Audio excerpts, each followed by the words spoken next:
Rizal arrived at Ghent and rent a cheap apartment with Jose Alejandro as his roommate. But for the next 3 months, they had lived a very frugal life, like cooking their own breakfast to economize their living expenses.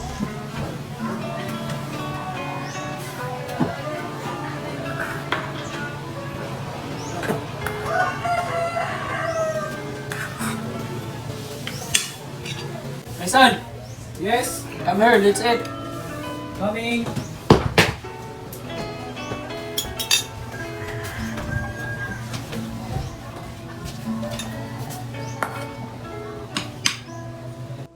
The Rizal received money from Basa and 200 pesos from Rodriguez Arias for selling Morgas Soxy sauce sold in Manila. It wasn't enough. So, Rizal had to pawn his jewels just to pay the early partial expenses for printing the first copies.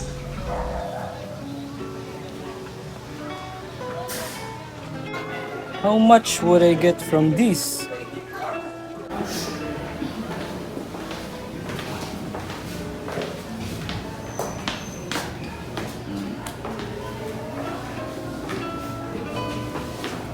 Sir, Yes. sir, I am willing to print your books even on installment basis. Really? Thank you for your kindness, sir. No worries. Here, sir, just sign in here and give me your down payment. Okay, sir.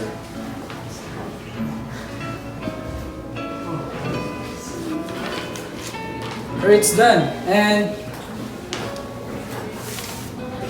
this is my down payment, sir. Thank you. Dear my friend Basa, sorry to tell you, but sadly if no money comes, I will have to stop the publication. On August 6, 1891, No! What? I must send the money immediately. Yes, sir. and finally, the novel El Fili comes off press. On November 20, 1891, Rizal arrived in Hong Kong. He was welcomed by a friend, Jose Maria Basa. Rizal then opened his clinic in the residence he had Hey, established. Rizal, I'm here. See my friend. Welcome. It's nice to see you again. It's nice to see you too. Let's go there. Dear Mother and Father, I am now in Hong Kong. I am writing this letter to ask for your permission to return home. Late, his brother-in-law sent him a letter relating to the sad news of the deportation of 25 persons from Calamba, including his father, brother Pasiano, Sisa, and the rest of his family.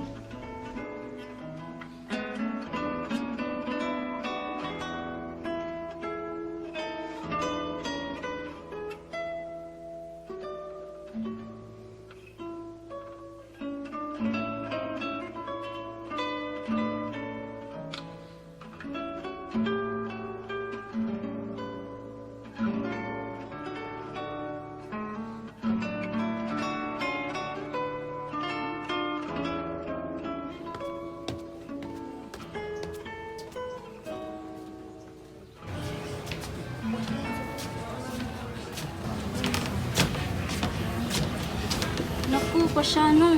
Silvestre, ikaw muna bahala ka, Pasyano, at sa tatang mo, mag-iingat kayo. Muna nang.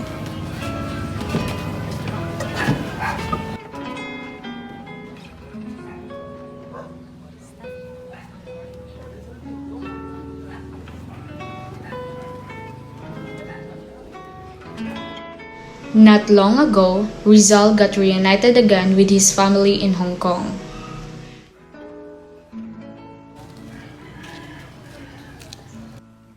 Rizal? Oh, Dr. Marquez. What can I help you? Rizal, these are my client and I'm turning them over to you. Yes, welcome in. Come inside.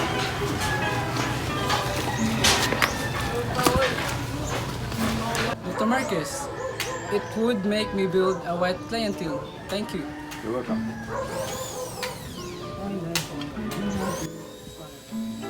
Rizal also treated his mother's eye and became successful. He became a well-known practitioner in Hong Kong. Rizal, Yes? you know you have all the qualities that you make an ideal ophthalmic practitioner.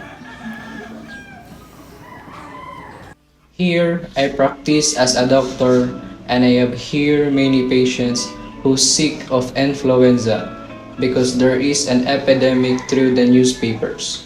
I am informed that this sickness is also causing ravages in Europe. I hope you and your STEM family will be spared. In our house, my mother, brother-in-law, and one of my sisters are sick. Thank God they are out of danger. Ika-26 ng Hunyo, taong 1892, dumating si Rizal sa Pilipinas kasama ang kanyang kapatid na si Lucia.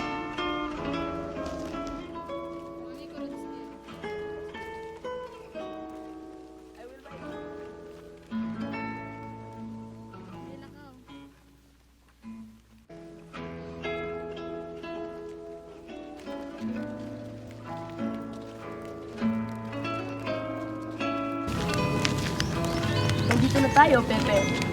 Sa wakas, ang sarap naman ng simoy ng hangin ng ating bansang Pilipinas. Tama ka, aking kapatid. Tayo na't haharap pa tayo sa Gobernador General.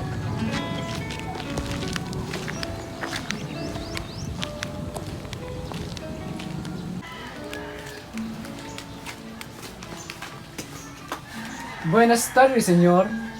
Nais ko sanang makita si Gobernador General. Bumalik ka na lang mamayang gabi. Umalis ang Gobernador General. Si senyor,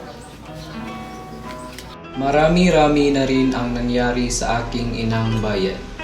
Pati aking pamilya ay nadamay na. Kailangan na itong matigil.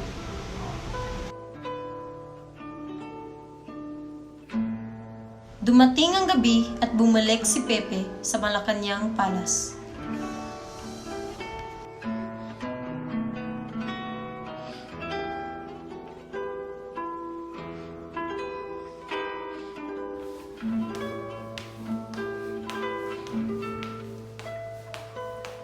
Buenas noches, Gobernador General Despuhol. Buenas noches, Rizal. Maupo ka. Salamat. Alam ko ang iyong pakay sa pag-usap na ito. Gobernador General, yun po ay ang aking kapatawaran ng aking ama at buong pamilya. Kung ganon, di ko maibibigay ang iyong hinihiling.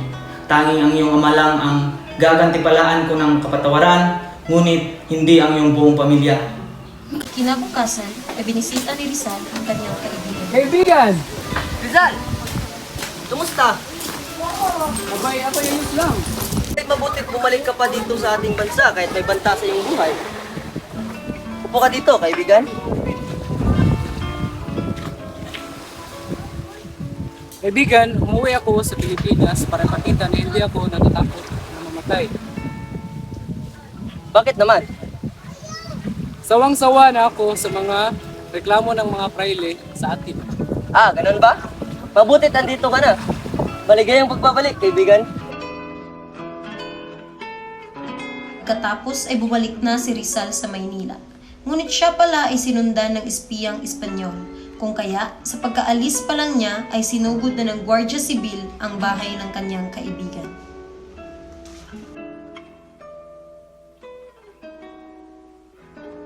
Noong una naming pag-uusap, ay napagdesisyonan ng Gobernador General ang pagpapatapon sa akin sa isang isla sa timog ng Pilipinas. Ikinalulungkot ko ito ng lubusan, ngunit nabigyan din niya ako ng pag-asa para sa aking mga kapatid. Pasok.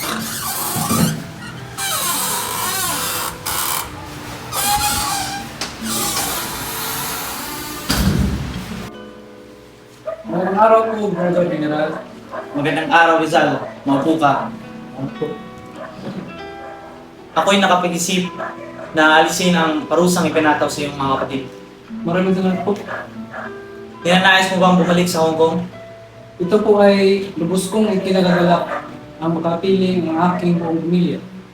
Bumalik ka sa Pilipinas. Pagkatapos ng 3 araw, tayo mag-uusap muli. Maraming salamat. Dapitan ay isang malayong bayan sa probinsya ng Zamboanga del Norte. Ito ang naging isa sa mga kampo ng mga militar ng Espanyol sa Pilipinas. Pinamumunuan ito ni Kapitan Ricardo Carnicero na kalaunay naging kaibigan din ni Rizal at pinahintulutan siya nitong libutin ang lugar. Bili-bili, ano ba ang may paglilingkod ko sa inyo? We're looking for Dr. Rizal. Maestro, may mga bisita po kayo. Nasaan usulit? Doon po sila. Magandang araw. Ano po ang nililingkod ko sa inyo? Dr. Rizal, ako po si Manuel Orla. At siya po si Josephine Bracken. I am George Stoffer. As you can see, I'm blind. I heard that you are a good ophthalmologist. That's why I'm gonna distance to be here in Dapitan from Hong Kong. Nagkakilala kami sa Maynila at akala nila nandun klinika nyo. Kaya naman ang magandang loob ako na samahan sila dito. Thank you. It's nice to meet you, sir. And you too, Josephine. I'm hoping to avail in your services. Joselito, pakisamahan nga sila. Okay po.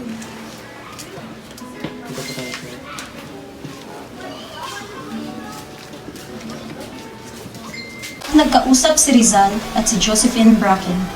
You know what? The winter in Brazil was very cool. That time, I was trying to finish my second novel. All I had to eat were thin biscuits, so I'm rushing myself.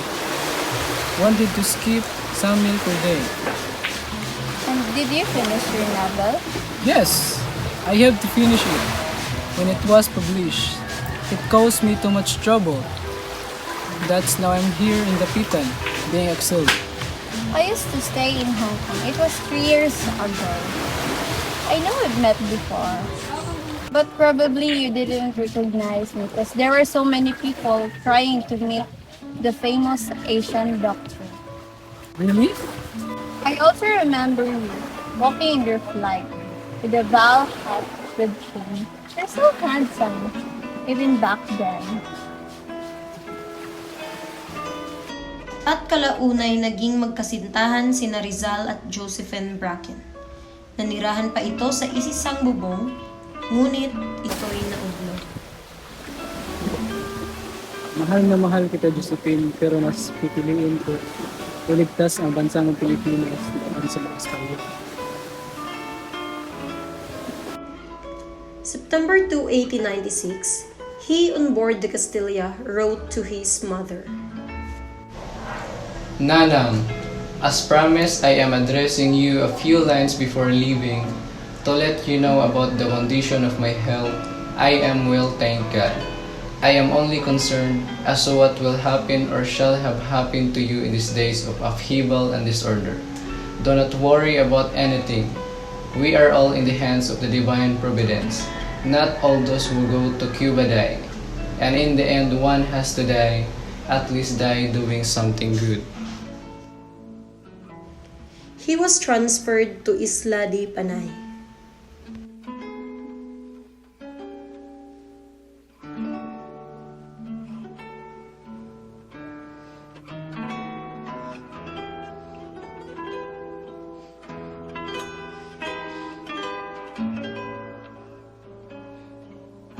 The next morning, the steamer left Manila Bay, and at last, his last trip to Spain began.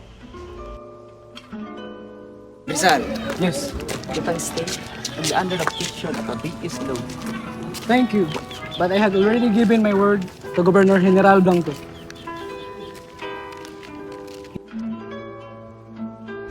Rizal on board the Isla de Panay left Singapore not knowing the secret conspiracy and confidential messages for his arrest upon reaching Barcelona. 2 days later, he had heard some important thing from the passenger. Hey! Did you know that the telegram arrives in Manila? And it has a really important message on it. Really? And what was the message? It reports about the execution of Francisco Rojas, Hinato, and Osorio. After 3 days, a passenger approached Rizal. Sir, I have something to tell you, sir. Yes? Bad news, sir. We might be arrested and will be sent to prison in Cusha. Order from Governor General Blanco. Rizal was shocked by the news. He realized that he was fooled by the Spanish officials.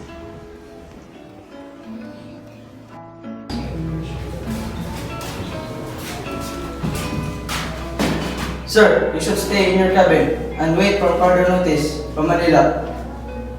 But he was unafraid, for he knew that his life would water the seeds of Filipino freedom. Day by day, after leaving Barcelona, Rizal recorded all the series of events that happens to him on his diary. Sir, I would just like to inform you that the newspaper of Madrid now are full of stories about the bloody revolution in the Philippines and they're blaming you about it. I'm curious of what Rizal is writing on that diary, Professor. It might be seditious or treasonable. Let's see.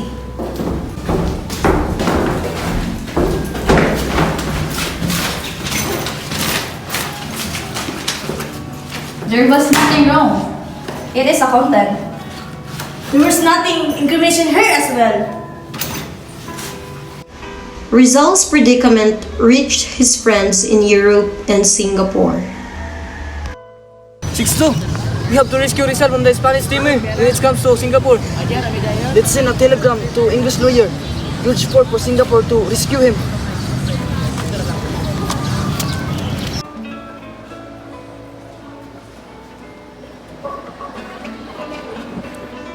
I, George Ford, stand for the removal of Dr. Rizal from the Spanish steamer, for he is illegally detained on that steamer. I deny the request for the color. It's a worship of foreign power. Means it's beyond the jurisdiction of the Singapore authorities. Nobre y apelido. Jose Mercado Rizal y Alonso.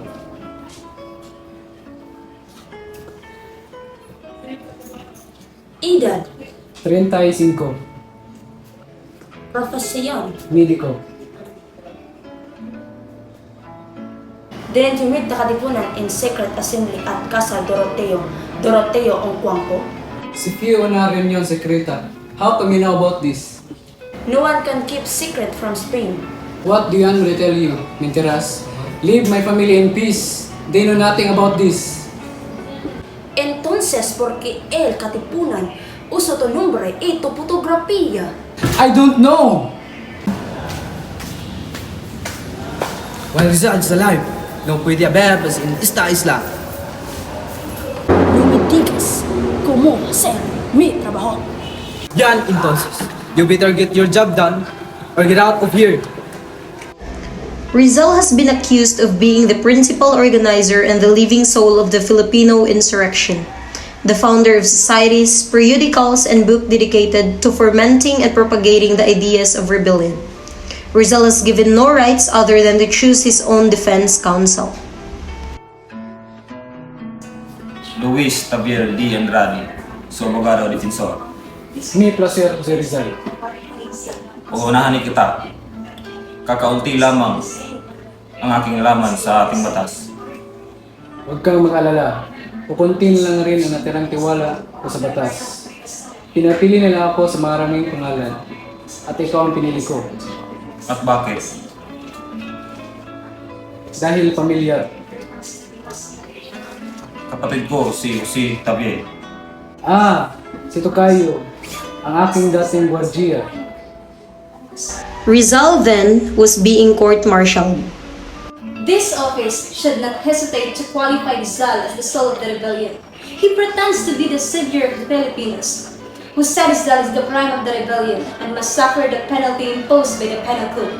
As a consequence, the crime of rebellion must be punished with death.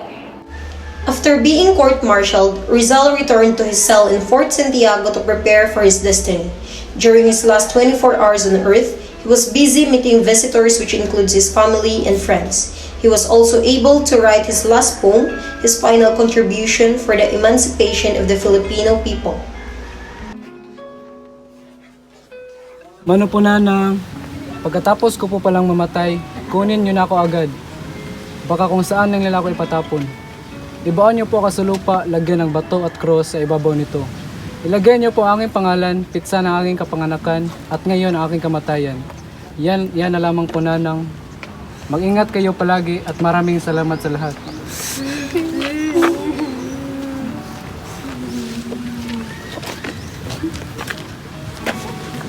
Kuya!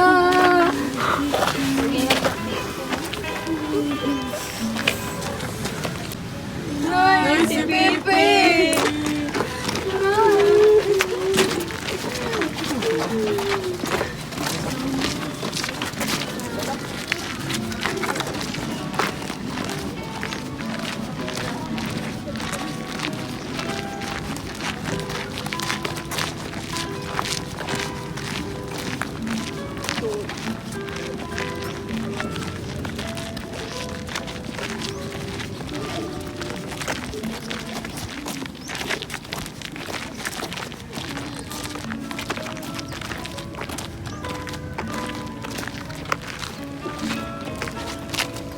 Pagkarating nila sa destinasyon kung saan papatayin si Rizal, ay may sinabi ito. Sir, one last request. Allow me to face the firing squad. Now you can. In the name of the King of Spain, anyone who in favor of the criminals and raises their voice will also be executed.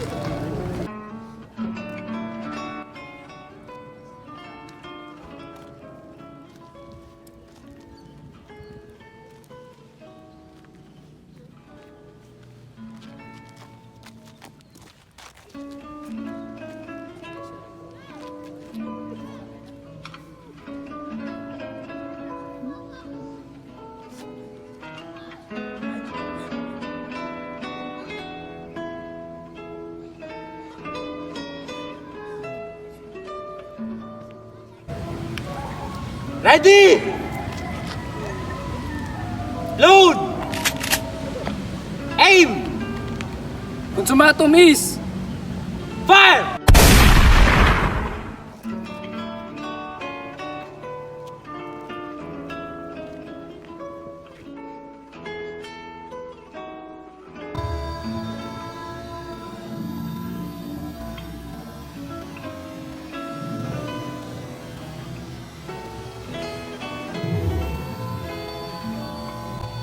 One, two, three, go.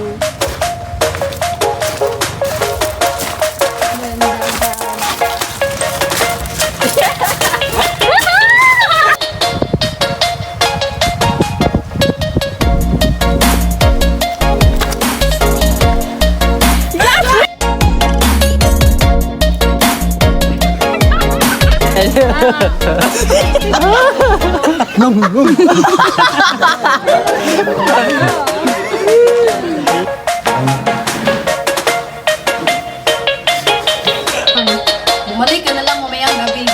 Umalis ang Gobernador General.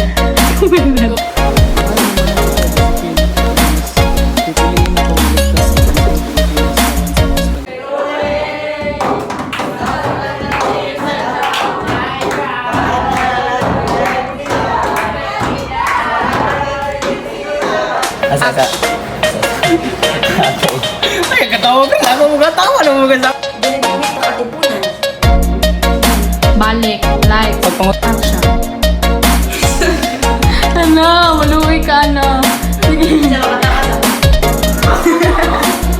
Bien, entonces, you better get up your job done.